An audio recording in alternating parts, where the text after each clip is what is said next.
Tonight on The Hideout, we're talking about the one and only Macho Madness, yeah! We're gonna be talking about the greatest performer never in the Hall of Fame, not ever, yeah! This is what I'm talking about right here. You gotta watch, you gotta find out. We gonna get funky like a monkey and take it to the limit. Space is the place, and I can't wait to be there. Hello and welcome to Jason's Hideout. Today we have co-contributor Dave Beaudry. Dave, how you doing, my friend? I am doing all right. How about yourself, Jason? I was ready. Were you? I am always ready. When have I never been ready? All right, Dave. Well, you better be ready because we're talking about something that's very important to me, you wrestling fans, everybody. I got to be honest with you. I don't know if I ever saw the day that this was finally going to happen. Macho Man Randy Savage in the Hall of Fame, finally. Absolutely. It was a day that I thought was in some ways inevitable, but as far as when, that was the big question. That has now been answered, and the year is 2015. Good Lord Almighty. It's unbelievable because 10 years ago, a lot of Macho Man Randy Savage contemporaries such as Hulk Hogan, Roddy Piper, and that whole it's sort of a WrestleMania Hall of Fame happened in 2005. And now here we are 10 years later, and here's Macho. Why do you think it took so long? I think there is very legitimately personal beef between Vince McMahon and Randy Savage that was never really resolved. During his lifetime. There's a lot of different rumors about what those issues were, which we can get into. I don't think there's necessarily a definitive answer on that. However, I do think that delayed things considerably, and then they were also, I think, interested in doing it potentially a couple years ago, and then Lanny Poffo, Randy's brother, was putting some conditions on it or whatnot as part of the estate or whatnot, right, that I think they weren't necessarily comfortable with, so then it just became a matter of negotiating and a matter of timing. What Dave's alluding to is a few things. First of all, is that Macho Man Randy Savage left the WWE, at that time WWF, to go to WCW back in, I believe it was like 93, maybe? I'm not sure on the year. I mean, Hogan jumped first, and Hogan jumped around 94. So okay, so maybe it was 94. I don't know, but it was somewhere around there. And it was because Randy Savage at the time still wanted to compete in ring at the time. They were going through the new generation at WWE with Bret Hart, Shawn Michaels, and whatnot to infuse a little more youth movement into the professional wrestling Duke product. the Dumpster Drosy was money. It was money. He was great. So was Doink. So Doink was interesting at first. Doink sucks. So anyway, the thing is that he went over to WCW to get a little more in-ring action time. A lot of people say that Vince McMahon held a grudge against him for the abrupt leaving. He didn't know, quite frankly, that he was going to be leaving that soon. There's a lot of speculation. Roddy Piper's actually put it out there in something I've never heard anybody else say, and of course you and me were fucking Roddy Marks up in here. Roddy Piper one time said that he believes the reason that there was a beef between Vince McMahon and Randy Savage is because of some altercation that happened in a bar once. And now, have you heard this? What the long-standing rumor that was the most kind of soap opera-ish thing was that Randy Savage had slept with a very young Stephanie McMahon when she was a teenager. A 17-year-old Stephanie McMahon. Thereabouts. I'm not sure. And he would have been damn near 40. Yeah. So that was the long-standing rumor. Now, when Savage passed away, those rumors came to fruition again. Somebody asked Roddy about that on Twitter, and Roddy's response, I believe, I'm not quoting, was that he was not familiar with that situation and did not necessarily believe that to be the case or didn't know about it. However, he had witnessed Randy slap Vince McMahon across the face during an altercation, and this was shortly before he had left the company, and that Vince had never really forgiven that because he never got his chance to, get him back for it or whatever. I know. I had heard it too. And the reason I'm throwing that out there at the beginning is because just my opinion, and like I said, we only have our own opinions. We're not there. We don't know. It's just Randy's speculation. not talking. Sometimes I think he does talk to me. Ooh, yeah. Ooh, yeah. Anyway, I think a lot of times, there is speculation out there. Piper's I didn't take much validity to because there's been a lot of times that Vince McMahon has been in quasi-physical altercations with his talent, and it's never been a thing where I'll never talk to him again. It's been recorded by one of the insiders back in, must have been the Attitude Era or shortly after, somebody actually pitched Vince McMahon the creative idea to bring Macho Man back for a storyline for WWE television, where Vince McMahon said, I just don't want to do business with that man. And I actually think that's happened multiple times. I think that wasn't just a one-off. Okay. I think it had come up repeatedly throughout the years, even after WCW was done. Right. And even just to bring him in for an appearance, this or that, they had various ideas at various times. Because they always find room to bring in legends that'll draw. Right. We've seen it over and over again. We've seen it with Roddy. We've seen it with Hogan. We've seen it with, Brett now, Shawn now, those guys. So there's always been a place for that. Savage was the one guy where Vince was not open to it. I think that's where the perplexing mystery comes from, is because here we have Ultimate Warrior. Ultimate Warrior and Vince McMahon had a tumultuous relationship. So did Hogan and McMahon, which, I think is sometimes swept under the rug. They had a tumultuous relationship. Oh, yeah. It wasn't all just, candy canes and roses and rainbows and unicorns and shit. It depends on what drugs they were on in the 80s. There were times where I'm sure they were. The coke was flowing freely. But the thing is that there's been a lot of entertainers. Of course, Bret Hart, which is well documented. Sure, Bret's kind of in his own category. And by the way, even Shawn Michaels and Vince have had major issues. Right. And all of them were forgiven. Everything's been forgiven. Jesus Christ, Vince McMahon has forgiven Eric Bischoff, Vern Gagne, fucking everybody has been forgiven.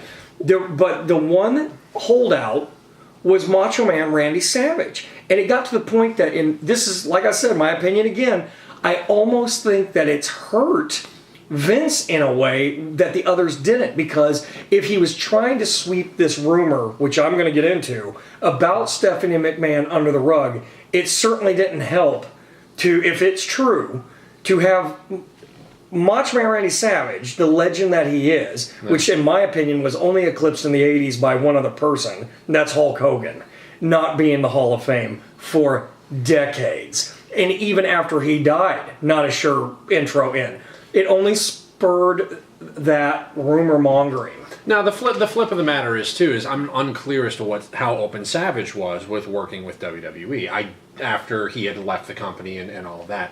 So, during his lifetime, had a Hall of Fame offer been firmly made to him, I don't know whether he would have accepted it or whether he would have put a bunch of demands on it or asked for too much money or been reasonable or unreasonable. Savage was a very difficult individual just as a person. There's really no disputing that.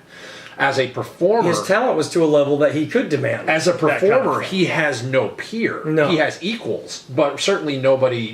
He's the quintessential pro wrestler. That's right. He's the prototype of everything that is awesome from an entertainment standpoint, from a character, from a promo, from his in-ring work, across the board. This man was a living the gimmick, package, the whole deal, more or as much as anybody ever has been. So. As far as me personally, I don't have an opinion on the Stephanie rumor. How would I know? I don't know or really particularly care. But, I certainly would understand. I do care. I'm curious. As a wrestling fan, I care. But, I certainly don't lose sleep over it. No. I understand if that was true, why Vince would have some kind of personal feelings there. I don't know if it's true, but I would almost think that there's some gravity towards the accusations because it stayed as long as it has. Vince is crazy enough, though, that I could also see him shooting somebody who was inappropriate with his daughter. Possibly. The thing is that there was an interview done with Lanny Poffo, the aforementioned brother of Macho Man Savage. The genius. Leaping Lanny Poffo, the genius, is Randy Savage's brother. He has been asked point blank in a shoot interview, why do you feel that Randy Savage and Vince McMahon had this beef with each other, this unspoken Cold War that's just, now it's become a life of its own. It's one thing not to let Rick Rude in. It's another thing not to let Macho Man Randy Savage in. Those are two different categories of performers. Exactly. You're just looking at, okay, this is like if you're looking at a Mount Rushmore God-type figure in our industry that we love. Macho's a household name. He's someone that achieved that level. Lanny actually said, he goes, well, what do you think? And they're like, well, we're asking you. He goes, I'd say that what you read on the internet is probably where you're going to find your answer. Now, that's what he said. That's his brother saying. So then came back later on and said, have you ever asked your brother about this? And he said, no, I haven't. That's how terrified his own brother was of Macho Man. The thing is, though, is Lanny... Again, I don't, certainly I've never met him. I have no judgment of him. But he also seems like he kind of seeks the spotlight. You think that there's an opportunistic situation? I think there's an opportunistic situation where I wouldn't necessarily say he would answer those questions without a previous agenda one way or the other. Okay. So I don't necessarily take those opinions at face value. There was a shoot type video done when Macho Man launched his machoman.com website, which is quasi-infamous, and it was barely viewed except for the YouTube community. It's now on a documentary by WWE that came out, which we can talk about pretty soon. Oh, they put it on there? Have you seen it? No. Oh, son of a bitch. You gotta borrow it. I've got it. I got it like the day it came out anyway, where Macho Man is somebody camcorded him for his own website saying, I'm going to bitch slap Triple H, and I'm going to throw Stephanie McMahon on the back of my bike, and blah, blah, blah. And it was almost like he was a very intelligent man. Even though his character was a savage. That shit was insane in some cases. He was highly, he knew his character, he understood what he was. It shows behind the scene footage of him preparing for his promos. Oh, awesome. And I mean, you get to see this as an entertainer. He knows, he understands his character. And he was meticulous with his planning and everything. Exactly. Anyway, so this is now on. I mean, WWE went, well, let's use it. They don't go into anything with Stephanie. Of course not. Obviously. Nor should they, really. Well, fuck them. Yes, they should. I would like to see it. But anyway, it shows that promo where he's like, I'm going to put her on my back and blow. It shows the little piece of shit YouTube fucking webcam thing. So anyway, there's just a lot of stuff that I wonder if it's ever going to come out, ever. And it's almost kind of weird in the way of they picked this year. It's like, well, why didn't we pick last year? Why didn't we pick 2013? Why not 2016? Why is it this fucking year Macho gets in? Well-deserved. He should have been in 10 fucking years ago. A couple different notes on that. First of all, if you're looking at a Pro Wrestling Hall of Fame, regardless of any company, worldwide or whatever, if it is just a Wrestling Hall of Fame, by any standard, Randy Savage is draft one. Yep. Like, as far as, first team, first round, pick. First, If you asked anyone... First class. If you asked wrestling fans or you just asked non-wrestling fans, he'd be in. He'd be that one person. He would be in there with Hogan, Austin, Flair, all of them. Absolutely. And now, as far as why it didn't happen last year, I heard that they wanted it to happen last year, but they were negotiating with Lanny and whatever, and that was difficult. And also, keep in mind, Randy Savage is gone now, and they only really want to do one post-mortem entry per year. They don't want the Hall of Fame to be a whole bunch of dead guys who passed away at the same time. So they sparse those out pretty carefully. And the other thing is Savage is a big enough name that I think they're also aware that when he does go in, it's an event in of itself. The Hall of Fame is about him. He's one of the few people who post-mortem is the headliner for the Hall of Fame. Yeah. So therefore you do have to do that strategically so that he gets the attention he deserves without overshining somebody else who also deserves that spot. That's right. Paul, what is your first Macho memory? My first Macho memory is back in just slightly past the Hulkamania years. Maybe, I don't know. I mean, it was all Hulkamania years, but 86, 87. I remember the LGA figure. What's it called? Remember the old wrestling figures that were just plastic or rubber, and they had one pose. And I remember somebody having that and thinking, "Oh, that's cool." I think I might have seen the action figure at the exact same time I saw the wrestler. And my favorite Macho Man is the old school with the trunks, the CM Punk tribute, attire. I loved it. And, he's just somebody that when he was in, he was in. The documentary that they came out with about him, I almost think, I can't wait for you to see it. I've seen the first 20 minutes that they had on the network. Right, they're on the network. I've owned the whole thing. Yeah. It's just one of those things where I think it's almost too subdued. It's very documentary. It's not very entertaining. It doesn't capture the energy. And it doesn't capture that thing that you fall in love with him at. It's a bunch of people gushing over how great he was. Sure. Well, yay. But it is very documentary. God, can you imagine if they came out with the self-destruction of Randy Savage? Like how great people would be if that was the take that they took. The thing is that he's just somebody that's so charismatic. It goes into all his entire career, how he conceptually thought of his character, how he started to figure it out, and what to do with it. And Hulk Hogan, obviously, it was the first real rival to his popularity. It was somebody that was coming up in the ranks that was not at the first. I mean, obviously the company didn't make the Macho Man. He came in as the Macho Man.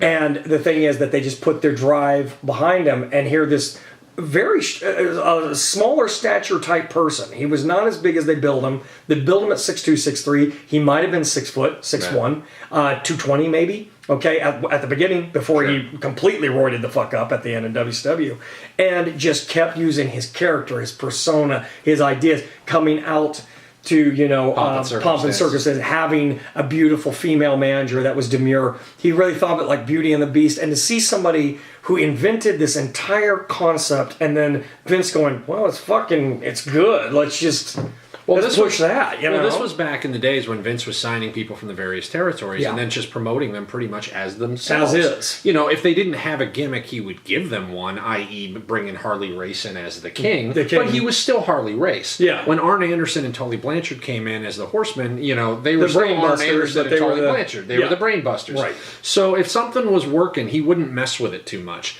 So when Randy Savage showed up, Randy Savage was Randy Savage, and Vince was smart enough to just let him be him. Well, you couldn't invent a better Randy Savage. How do you can't make that man do anything else? That was just... But Randy Savage was ahead of his time. He completely revolutionized the business. His offense was completely state-of-the-art. He could brawl. He could wrestle. He was doing, you know, pile drivers through tables and stuff before anybody He was one really of the original people that they would consider an aerial combatant. Yeah, all of his stuff off of the top rope. The finishing elbow always looked great. And he could mix it up with pretty much anybody in any kind of style. He could make the opponent look fantastic, which is what made the match with Hogan at WrestleMania 5 so good. And Hogan held up his end of it, but Savage made him look like $1 million.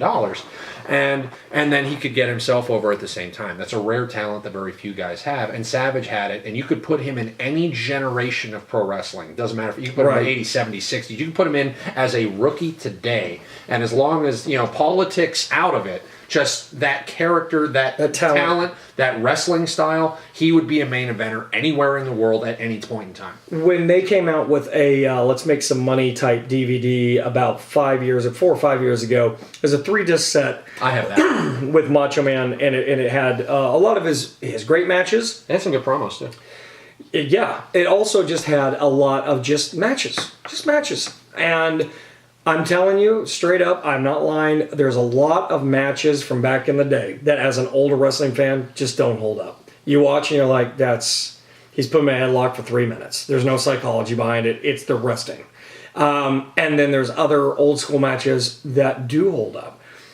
I watched this DVD, and Macho Man is as vibrant and entertaining today as he was back then.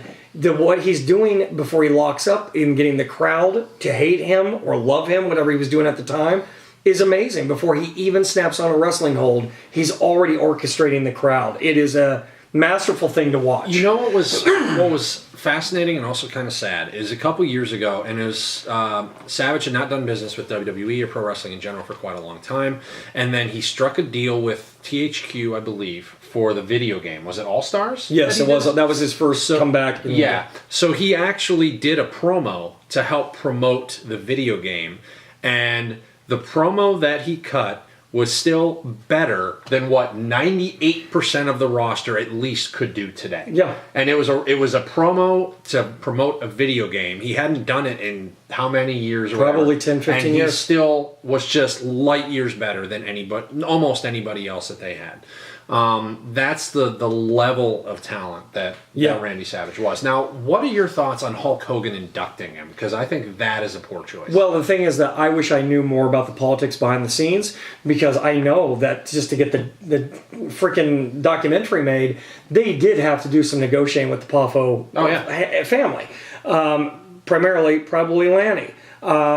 It's just one of those things where I don't know what the finale on that was, but I'm sure that if they're going to put Macho in, Lanny's going to have something to do with it somewhere along the way. But Hogan doing it, if you believe Hogan, which I don't believe Hogan, the biggest liar in the industry. My default position is to not believe Hogan. Which isn't to say he's not telling the truth. I just don't put any merit into what he says one way or the other. He says that there was this last encounter that the two of them had at a doctor's office. Do you know the story? Not specifically. Okay. He says they patched things up or whatever. Well, I don't know if they patched it up, but anyway, Hogan went in for to get his heart checked at a place in Tampa somewhere, some cardiologist place. And when he went in, he was in a hospital gown and he was with his girlfriend, whatever her name is, Jennifer or whatever. So Savage probably thought she was his daughter. Probably. And the nurse walked in and said, "Are you kidding me? We have a wrestler down here too." And Hogan's like, "Who?" He's like, "Macho Man Randy Savage." So Hogan's like, "What?" And he's like thinking, "No." And before he can even say anything, the door flies open and it's Macho Man. And they haven't seen each other for fucking 15 years. They've just been cutting promos about each other's a pussy for the last 15 They were not years. fans of each other. No. So Macho comes in, Hogan, and Hogan's just sitting there like terrified in this fucking gown. He's like, and he said, Randy slammed the door, and he's got the gray beard, but he's swollen. He said, I thought, I'm going to die right fucking here. This is where it is. I can believe that, actually. So he's saying that he came in, he's like hugging him and holding, and like nothing bad had ever fucking occurred. And they started talking about him being remarried to his high school sweetheart. And he hadn't met Hogan's now wife, but at the time girlfriend. Sure. Who looks just like every other female that's in his life. And so his girlfriend at the time said, "Oh, I did not know who Randy Savage was. She's not a wrestling fan, and Hogan doesn't like educate her to his past." She's like, "We're having a barbecue. If you want to come, blah blah blah." And Hogan's looking at her like, and Macho's like, "Yeah, where's it gonna be?" She's like, "Yeah, it's right. We're going to have it on the beach." And Hogan's like, "Oh my God, I thought Randy was going to come to the fucking barbecue and kill everyone." So the thing is that at the end that they had called, they said, "Hey," because Randy's parents became close with Hulk Hogan during the WrestleMania Mega Powers years, said, "Hey, come over to my mom. She would love to have, dinner with all of us again." And he goes, that was the last conversation they had. Now, that seems pretty unbelievable if it's not that Hogan could make that shit up. He's not that creative. He's not that creative, yeah. So the thing is, I tend to believe it's true, and if it does, that's a beautiful story, quite frankly. I hope it's true. If it's not, then, it's more Hogan manipulation of life. I don't know what's happening, but... It's more like they passed each other in the hallway at the hospital, or like kind of nodded, and then it becomes this. Yeah. But at any rate, that was a story told, and, it was then after Macho died... in 2008, 9? 2008. I forget. It was 2008, I think. I think it was later than that. But anyway, he did a great little video that was on YouTube as just a tribute. It looked like he had a few beers, and he just did a little thing on his cell phone saying, you're going to miss you and blah blah, and that they used to walk up and down where he now has his little beach home. It was nice and sentimental. We were looking very forward to Macho Man being in the Hall of Fame. If there was ever anyone, and this is said so fucking often, but if there was ever anybody that should be in the WWE Hall of Fame, it is Macho Man Randy Savage. There's no doubt. It's so long overdue. It's eerie. It's weird. That's why there's speculation on what the fuck happened. But it's a big deal, and I'm looking very forward to it. He's the last guy really that outside of some of the obvious, like Taker, is going in. The people that are inevitable. Yeah. But he's the last of the old school that are really like the absolute must haves. Or it's not even a real Hall of Fame that aren't in yet. Yeah. Without Macho, it's not even real. Yeah. Anyway, so that's where we're going to leave it. I'm looking forward to it. Can't wait to see it, and maybe we'll have more comment after it's done. But long overdue. Freak out. Yeah, funky like a monkey, taking it to the extreme. Yeah. Right there. Thank you very much, my friend. Oh, we got to do it right. Yeah. If only we had sunglasses. Dig it. You know who would have been the perfect person, though, to truly induct Randy Savage in the Hall? Who? Stephanie McMahon. It was the best lay I ever had.